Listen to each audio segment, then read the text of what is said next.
ऐसा होने वाला है जिस only by looking at the planes that are coming. मैंने बोला 1700 तक अभी ऑर्डर है। एक प्लेन के लिए करीब 15 to 20 पायलट चाहिए अगर उसके रूट सारे करने हो तो अगर 15 to 20 कर रहे हैं और 17,000 कर रहे हैं तो लगातार 30 से 30 to 34,000 पायलट्स ही चाहिए होंगे ये नेक्स्ट 10 to 15 ईयर्स। और हम कितना जनरेट कर पा रहे हैं? एवरी ईयर सीपीएल लेते हैं करीब 1600 लोग सीपीएल कमर्शियल पायलट लाइसेंस लेते हैं। तो इस तरह करते जाएंगे तो हमें एफटीओस के भी, फ्लाइट ट्रेनिंग ऑर्गेनाइजेशंस की भी बहुत ज्यादा जरूरत है और फ्लाइट ट्रेनिंग ऑर्गेनाइजेशंस हम बनाने के लिए भी बहुत कोशिश कर रहे हैं। और एक अच्छा आइडिया था कि जहां पे पट्टी हो, सिर्फ पट्टी हो, वहां भी ट्रेनिंग इंस्टीट्यूशंस खोले। तो इस तरह की कोशिश भी हमारे मंत्रालय से हम कर रहे हैं। एक तो ये पायलट्स भी हमें जनरेट करने पड़ेंगे, पायलट्स के साथ साथ इसमें जो ट्रेनिंग लगता है, इतने सारे वर्टिकल्स रहते हैं एयरपोर्ट में। एक अंदाज के लिए एक नंबर अगर मैं बता दूं, करीब हैदराबाद का जो एयरपोर्ट है, जीएमआर एयरपोर्ट, हैदराबाद की जिस तरह से आज कनेक्टिविटी है, हैदराबाद एयरपोर्ट में ही डायरेक्ट एंड इनडायरेक्ट लगभग 8 लाख लोग काम करते हैं वहां पे। 8 lakhs of people working in just one airport, direct and indirect. आपके पार्किंग हो गया, उबर जैसे वो टैक्सी का हो गया, फिर सिक्योरिटी हो गया, अंदर जाते ग्राउंड हैंडलिंग हो गया, कंसेशनर हो गया जहां चीजें बेचते हैं, और उधर टेक्निकल टीम हो गई, पायलट्स हो गए, क्रू हो गई। और आप देखते देखते आप देखेंगे कि इतने सारे वर्टिकल्स हैं और करीब 8 lakh people working in one airport. तो ये एयरपोर्ट ऐसा ही चीज नहीं है कि एक इधर से उधर घुमाने की चीज है, ये एक इकोनॉमिक जनरेटर है, एक एक्टिविटी जनरेटर है, जॉब क्रिएटर है। तो जरूर सबका ये प्रयास रहना चाहिए कि अपने अपने जगहों पे अगर जमीन है, अगर उस तरह का वो अपॉर्चुनिटी है, तो जरूर आप लोकल गवर्नमेंट के साथ भी काम करके एक एयरपोर्ट खोलने का जरूर वो प्रयास करें। वो आज के लिए नहीं, अगले 10 साल 20 साल में जरूर आप सबको वो काम आने वाला है। तो इसी के साथ मैं अपने भाषण खत्म करना चाहूंगा और सबको फिर से मैं धन्यवाद देना चाहूंगा जिस तरह से आप सबने मेरे लिए पूरी तरह से आशीर्वाद दिया और पूरी तरह से समर्थन किया। और मैं चाहता हूं कि इसको बिना कोई ऑपोजिशन के साथ इसको पारित किया जाए। Thank you. Clarification after Honorable Minister's reply. Shri Nishikant Dubey ji, आप पहले खड़े हो गए।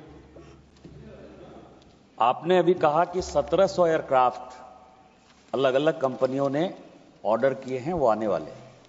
संजोग से रूढ़ी जी यहां बैठे हुए हैं। एयर इंडिया और इंडियन एयरलाइंस दोनों प्रॉफिट में था और इसी फ्लीट एक्सपेंशन के चक्कर में एयर इंडिया और इंडियन एयरलाइंस डूब गई, खत्म हो गई। फाइनली सरकार को उसको बेचना पड़ा।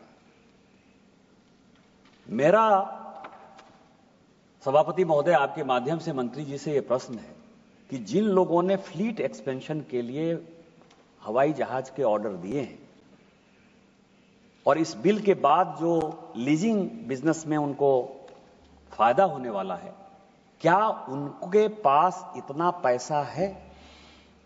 और ये जो हमने उदाहरण दिया, क्योंकि एक उदाहरण ये है कि जेट तब डूबा जब से उसने फ्लीट एक्सपेंशन के लिए इत्तेहाद के साथ अपना समझौता किया। सारा खरीदा उसने, डक्कन खरीदा, मतलब किंगफिशर ने डक्कन खरीदा।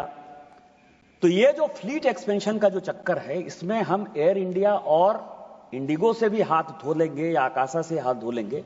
मेरा आपके माध्यम से यह है कि उसको मंत्रालय ने देखा है या नहीं देखा है, क्योंकि ये हमारा विषय। दूसरा, सभापति महोदय, पेट्रोल अलग है, डीजल अलग है, किरासन तेल अलग है। ये सभी स्टेट उसके ऊपर टैक्स देता है, क्योंकि एटीएफ ही एक ऐसा है जो मंत्री जी ने उस दिन जवाब में कहा कि 45% कॉस्ट जो है किसी भी जो किराया है उसमें एटीएफ का कॉस्ट 45%। और सबसे ज्यादा तबाही जो है इस देश में, हवाई जहाज का एस्पिरेशन तो है, सब चाहते हैं कि हवाई जहाज हो, लेकिन किराया भी कम हो, जिसके लिए कृष्णा ने भी बोला। तो एटीएफ एक ऐसा चीज है कि एक हवाई जहाज जो है एक जगह नहीं चलता है। जैसे दिल्ली से चलता है तो वो मेरे यहां देवघर जाएगा, देवघर से जाएगा तो कलकत्ता जाएगा। तो ये ऑल इंडिया जो है ये उसका बिजनेस है। तो क्या एटीएफ के बिजनेस को आप जीएसटी के अंदर में ला पाएंगे? और नहीं ला पाते हैं तो उसके पीछे क्या समस्या है? क्योंकि एटीएफ पेट्रोल और किरासन तेल नहीं है। और थर्ड, जो एफटीओ है, इसी हाउस में मेरे देवघर एयरपोर्ट के लिए एफडीओ अनाउंस हुआ मंत्री ने आश्वासन दिया, लेकिन आज तक 4 साल में वो एफटीओ नहीं बन पाया है। क्या हमारे देवघर में वो बनेगा?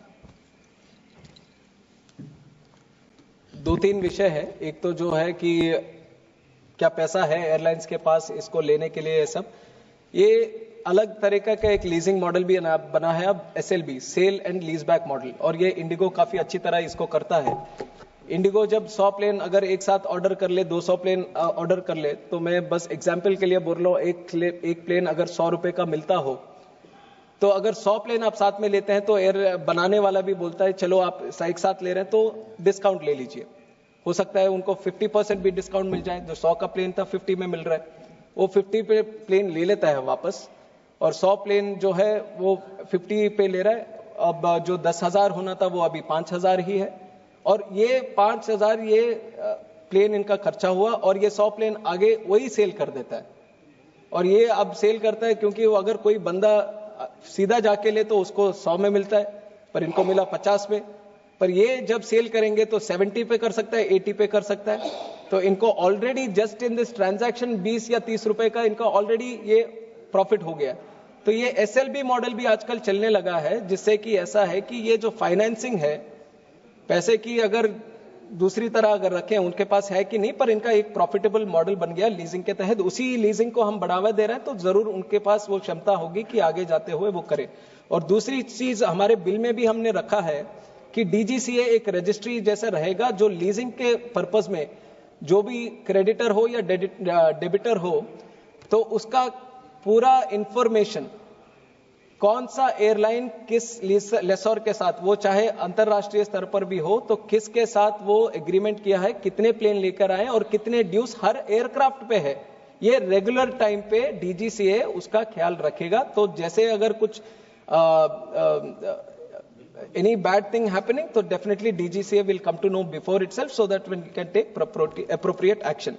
और दूसरी चीज, एक एयरक्राफ्ट फ्यूल की भी बात करी, और क्योंकि 45% ऑफ दी एयर फेयर्स ये फ्यूल पे ही डिपेंड करता है, तो इसलिए मैंने आने के बाद मैंने सारे मुख्यमंत्री जहां जहां पे ये 5% से ज्यादा है, और काफी स्टेट्स ने, लगभग 20 स्टेट्स ने इसको 5% से कम कर दिया है, और कुछ ऐसे स्टेट्स हैं अभी भी, वेस्ट बंगाल है, दिल्ली भी है, अभी तक था, तो हमने अपने नए मुख्यमंत्री जी को भी एक पत्र लिखा कि जल्दी से इसको 25% को कम कीजिए।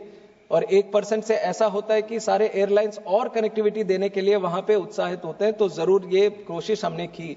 और जो आपने पूछा कि इसको GST के अंदर क्यों नहीं लाते, और GST के अंदर लाने का एक प्रयास भी किया गया था इसका, और रिसेंटली भी GST काउंसिल में इसका विषय उठाया था, पर उसमें सारे स्टेट्स भी एक पार्टनर है, काफी सारे स्टेट्स ने उसके खिलाफ बोला, तो उसका वो रिजेक्ट हो गया कि इसको GST में ले, तो वो वहां पे था, GST में भी इसका रिजेक्शन हो गया। और FTO की जब बात आई, मैंने कहा